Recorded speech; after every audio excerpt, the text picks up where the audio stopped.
He's running, ain't nobody's hiding, nobody's ducking. I mean, Crawford's going to be right there, ready to trade blows with Canelo Alvarez. Why did you use that word war? Why are you feeling that way? If you go down the list and ask me about tactical advantages, most of them are Crawford.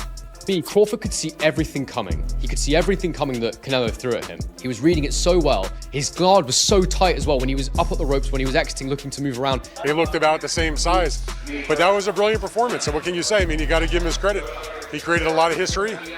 He dreamt this fight. He willed it to happen. A lot of people, not me, but a lot of people laughed at him, said, forget about it, no chance against the bigger... Smith was very upset when Canelo Alvarez lost to Terence Crawford. He also said Crawford had been looking for this fight for a long time to make his name last. He said that Crawford made a name for himself on the biggest stage and is now the winner. Taking Canelo's glory, Smith made it clear that this wasn't just another win, but a turning point. World champion out of Omaha, Nebraska. He's undefeated, 41-0 with 31 KOs.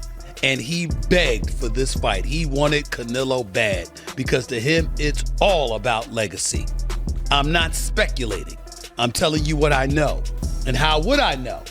It's because I interviewed him. Yesterday, we sat down. Here is my conversation with the one and only Terence Crawford challenging Saul Canelo Alvarez, moving up 2 weight divisions. Max Kellerman agreed that Crawford's performance was important and would set the tone for his future.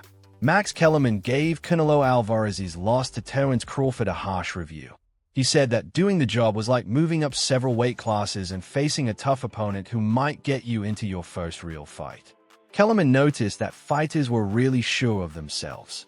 Look for opponents who will challenge them no matter how tall, fast, or strong they are. He talked about how brave Crawford was and reminded everyone that no boxer had faced that in public in years. He thought that Crawford's acceptance of the day showed that he was one of the most famous people in the sport. Are having to jump up 2 more weight classes and fight a guy who might put him in a dogfight, a real one, for the first time in his career. When we get put in that position, we go find opposition to make that happen. You understand me? So when we go looking for the opposition, we're not concerned about how big they are, how fast they are, how strong they are. We feel like we got enough that we can bring to the table with anybody. That night I fought John Ruiz, I didn't care who was over there. Whoever they brought out that locker room was going to get it. You understand me? That's just what it was. And I think Bud kind of has that feeling. Now, Bud, you got to remember, has been around for a long time. Nobody called him out. You understand me? All the time Floyd came at the boxing floor, never said I want Bud Crawford. No one ever said his name. Hey, all I know is one thing. Israel Mazarmov, he didn't get it. He barely lost. Yeah, but I'm just saying, but nobody called his name. It has always been clear that Shakur Stevenson loves Terence Crawford. But after Crawford easily beat Canelo Alvarez, what he said became much more important. Shakur said that Crawford not only kept the promises he made before the fight, but he also showed why he is so respected. Stevenson said that he had been studying Crawford's method, philosophy, and field of work since the start of his own career. Watching his hero do something so important made Shakur even more sure that success comes from years of hard work and dedication. Crawford is more than just a boxing winner to him. He sees him as a role model and works hard to be perfect like Crawford. Canelo said he was going to outbox him. He did exactly what I called years ago. And tonight he proved that he's the greatest boxer that ever lived. Well, in the interview with Dimwat, you said, you felt like going on a run watching that tonight. How much inspiration can you take from someone like Terence? I take everything from I've been around him since I was a kid.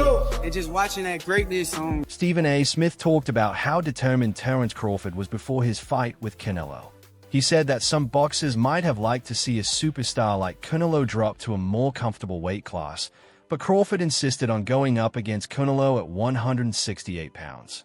Crawford's task was never about making things easier. It was about staying alive. Stephen reminded the crowd that Canelo Alvarez is still one of the best boxers in the world with a long list of titles across a wide range of weight classes.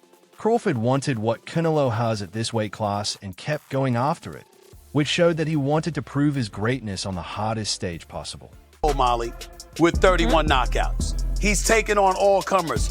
I asked him, you're moving up in weight. Why would you not try to get Canelo to come down from 168 to 160 to meet you halfway, since his last fight was at Crawford's last fight was at 154?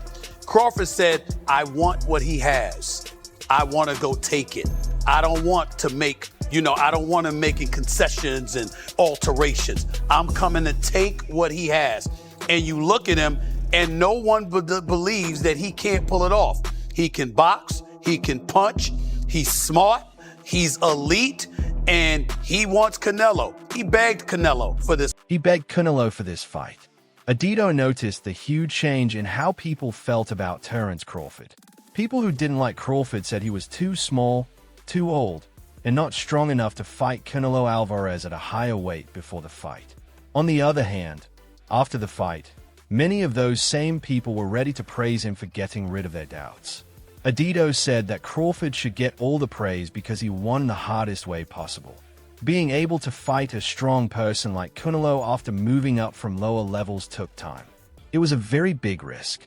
Crawford's dominating win over Canelo showed that his skills and determination are more important to him than his height or age. Again, a few hours ago against Canelo. And what makes it even special or more special for Crawford is that he did it jumping up, as we know, a couple of weight classes. He did it against one of an all-time or another fellow all-time great, and he did it against someone who was undisputed and still a pound-for-pound top 10 guy. That's what Crawford did, people. So, all those things people were saying in the lead up to this fight, Canelo's going to be too strong, Canelo's too experienced, Crawford's going to be 38, all that. You have to remember all of that when you give Crawford his flowers. Now, don't like, oh, well, Canelo looks old. No. Oh, I don't want to hear any of that. I've started to see a few people on Twitter start to kind of sort of find excuses already. No. Remember everything you said, because Crawford deserves all of that. All of that. Crawford was incredible. Honestly, in the pocket, he was at times showing Canelo, no, I'm stronger than you. I'm going to bully you. Oh, you think you're going to get me in the clinch because you're Mr. 168? No, look at the size of me. I'm jacked as well. I'm swole. And he was moving Canelo around. So by doing that, he got his respect. He didn't switch to orthodox once, stayed in the southpaw stance because he realized early, oh, Canelo don't like this. Canelo does not like this southpaw stance. Canelo's tripping over himself. I'm going to stay here. I'm not going to switch it. No, I like this work. I'm going to stay here. On the ropes, it's like, okay, come in. Because when you come in, I've got that as well. And I can hurt you as well. Spinning off the ropes. His jab was fantastic. They put up the jab numbers. He was out jabbing Canelo it was almost like 10-1. Maybe even 20-1. It was fantastic. And when he needed to land those power shots, he was landing those power shots. It was incredible performance. The Wade concept analyst gave an important point of view by busting the myth that Canelo's loss could be seen as the end of a winner on the decline. He said that since Crawford is older than Canelo, age couldn't be used as an excuse for Alvarez's loss. Canelo also seemed to have an edge in weight, power, and comfort in the division going into the fight. In spite of this, Crawford still beat him. Chu said that this win wasn't because Canelo was past his best, but because Crawford had reached a whole new level. By getting rid of the excuses, he showed that Crawford's win was real, legal, and important. More fundamentally sound.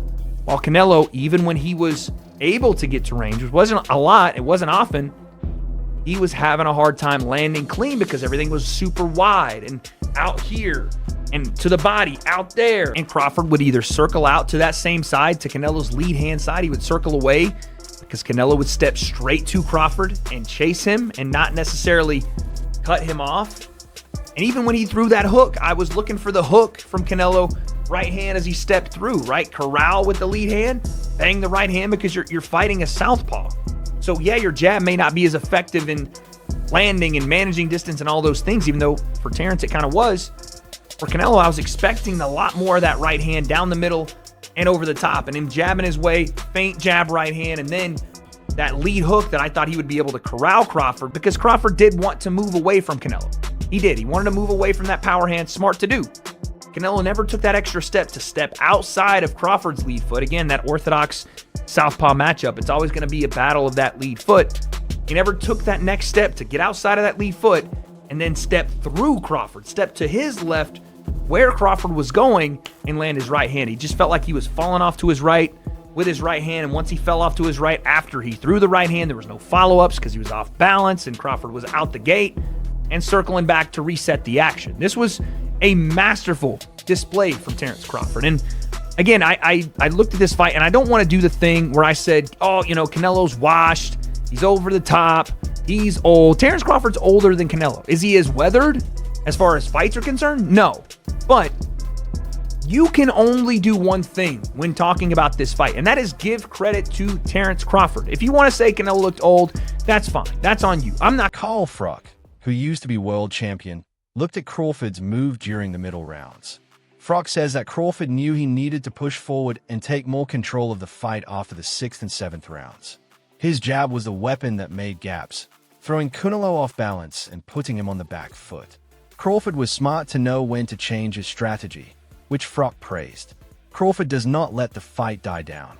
Instead, he seizes the chance to be more assertive. Punches on the back foot, sort of dictating the pace. And then after about round 6 or 7, CaneloAlvarez knew, 1 second. I need a little freshener. Canelo knew he had to step on the gas. He knew he needed to put the fight on its front foot and take it to Terence Crawford and start to try and catch him and bang him on.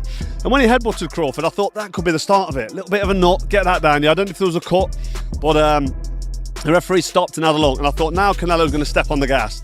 And he did that. He stepped on the gas, he started getting in close, and he started landing a few more shots than he was in the previous rounds, but it wasn't enough. Terence Crawford was able to catch and counter. He was landing a sneaky uppercut from the southpaw stance. He was dominating behind his jab, and then when Canelo stuck it on him, he was dominating up close in the pocket. He was beating him at his own game. CaneloAlvarez must have been fuming in there. He must have thought to himself, what can I do? He couldn't do anything. He needed to pick up the pace, put the pressure on, and sustain the attacks. And I don't want to take anything away from Terence Crawford, but CaneloAlvarez couldn't do that. He couldn't do it for long enough. Crawford looked like he could have done 20 rounds in there tonight at that pace, the way he was dictating and controlling. And CaneloAlvarez was getting marked up, he was breathing heavy, he was getting tired, he was reaching with shots, and he was getting torn apart. It was an absolute masterclass by Terence Crawford. Canelo tried, Canelo came and he had a go, but to be honest, I don't want to rain on the parade of Crawford, but CaneloAlvarez, for me, is well past his best now. He's seen better days. He hasn't got the pace, he hasn't got the fitness to sustain the attack. Afterwards in the interview, he said, I felt great, it's great, I feel good. And don't forget, Crawford's a couple of years older. So I think it's the miles on the clock. CaneloAlvarez had like 67 fights. I know Crawford's had a fair few fights, but he's about 20 fights behind him. So the miles on the clock have caught up with CaneloAlvarez. He's feeling the pace, he's feeling the edge. Someone else who knows a lot about boxing said that Terence Crawford's win over CaneloAlvarez was a great example of how to be smart in the ring. He said that Crawford's performance was nothing less than brilliant and pointed out that he seemed to know exactly what Canelo was going to do.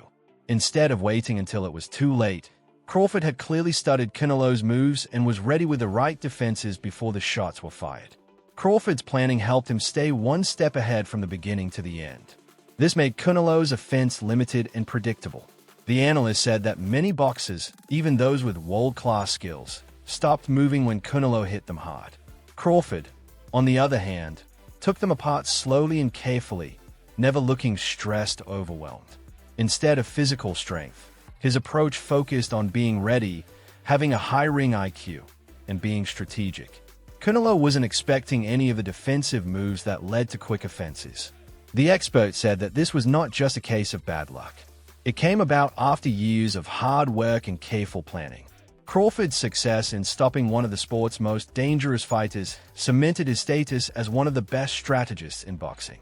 Took to try and cut this off, and when he did get his foot to the outside, that was an option. But over time, Crawford, as he always does, as the genius boxer that he is and is able to do, starts to find those counter punches. And there was two counters in particular that I noted during the fight that I felt were absolutely key for Crawford. The first was the counter off that left hook to the body. Now, Canelo did land these sometimes. That left hook he throws, the lead left hook, is quite unpredictable, but he started to land it quite effectively to the body from time to time. But what Crawford was doing was he was catching it with his elbow, and then he'd throw the straight left hand back at Canelo as a counter shot. He'd throw multiple shots, and what I really loved about his counter work was he'd never throw more than singles or twos or threes. He never got carried away, he never did too much with Canelo. Don't get me wrong though, Canelo was still defensively very astute in this fight, but he simply didn't have the foot speed to get to Crawford. He couldn't do it, and he didn't want to use his own jab because I believe Crawford's lead hand is so effective that southpaw stance really meant he could dominate the fight with his own lead hand. Canelo's not a massive jabber himself, but now that he was fighting someone closer to his size, I thought he might try and implement a jab, but he didn't because Crawford's counters were just too fast and too good. There was a couple of moments in this fight, and I said in my prediction I thought that you would see Crawford in moments looking absolutely electric and just outclassing Canelo, looking too fast and lighting him up, and we saw that. I'll never forget the beginning of round 9 where he actually stood in the pocket with Canelo and he just rolled with the shots and he was throwing counters. It was absolutely brilliant. But the second counter that he used that was really effective was he'd allow Canelo to throw that single right hand, that straight right hand, that backhand for Canelo, make him miss and come back with his own straight left hand over the top. I also thought that Crawford stabbing to the body was very good. He'd throw straight shots to the body, and that was something I predicted from the Lara fight that he would be able to do. That was also where I got the idea with the exits that I felt would be useful. And the reason we knew they'd be useful and important was because of Saunders just not really dealing. Rafael gave an interesting look into how people saw the fight before it happened. He also said that a lot of fans and observers laughed at the idea of Crawford beating Canelo. However, Crawford never thought of it as an impossible task. Rafael said that Crawford didn't think there was a big difference in size between him and Canelo. He wasn't scared of them. He saw them as equals, and that confidence showed in the ring. Rafael's words showed that having faith in oneself is often the difference between doing well and failing. Crawford set himself up to shock the world and change people's standards by not taking other people's doubts personally. Where he really started to back the supposed bigger guy up, although for me, they looked about the same size. But that was a brilliant performance, and what can you say? I mean, you got to give him his credit. He created a lot of history. He dreamt this fight. He willed it to happen. A lot of people, not me, but a lot of people laughed at him, said forget about it, no chance against a bigger guy like that. But he showed his greatness. He spoke about looking to back up Canelo in the fight, as you mentioned there, before it took place. How much of a surprise was it, though, just to see how comfortable he felt doing so? I think it took him a little while to figure out that, you know what, he doesn't hit as hard as some people were saying, and that I can get in and out, and I'm going to be able to stalk him and walk him down a little bit. And he had Canelo extremely frustrated. And so I guess I was a little surprised he was able to do it, especially in those last couple of rounds. But he definitely was the guy that was going forward and back in. I mean, I've been watching Canelo for his entire career as a known fighter. This is my 24th CaneloAlvarez fight in person. I can't say that against anybody, including big punchers like Triple G and Kovalev and people like that saw him get forced back. That's not normal for a fight with Canelo And given your time covering Canelo Alvarez and those defeats that he's had in his career, but be involved tonight amongst other kind of contentious decisions, how much is this one going to hurt? Because there's always been those question marks for the last few years. Is he on the decline? Now there's going to be more question marks. Is this the end of the road for Canelo, certainly at the elite level? I mean, listen, and this is not a disrespect to Canelo, because everybody who has ever read me, followed me, listened to me knows I love Canelo. I think he's one of the greats of all time. I think you can make a really good... Crawford's longtime trainer, Brian Bomac McIntyre, ended the debate with an emotional speech about the memory of his fire. He told them that he had always thought Terence Crawford was the best player of all time, and that this one only proved it to everyone else. Bomac made it clear that Crawford needs a break after such a hard trip, but he can't retire just yet. He will instead rest and heal before choosing what to do next. You've been training Crawford for years. Do you think, okay, is he the greatest of all time? Because now people are putting him in the conversation of greatest of all time. You know that. You think so? You know I know. Okay, what's next for him? You've been training for years. What's next for him? The fans want to know. What's next for him? Break. Take a break. Is he retired or is he going to keep fighting? He just got to take a break. How are you celebrating? Listen, congratulations to you. Listen, congratulations to you. How are you celebrating? Just go and have dinner with my wife, man. Okay, well, are you trainer of the year? Well, I'll let the critics worry about that. Last question. Is Terence Crawford retired or is he going to keep fighting? Oh, he's going to keep fighting. He's going to keep fighting? Yeah. You're the man. Be man. Hey, congratulations. Enjoy the win. Thank you. Thank you. That people see how talented Bomac is the most important thing to him. He has been watching them in the gym for years. His words made them feel proud, and like all the hard work and sacrifices they had made over the years had paid off.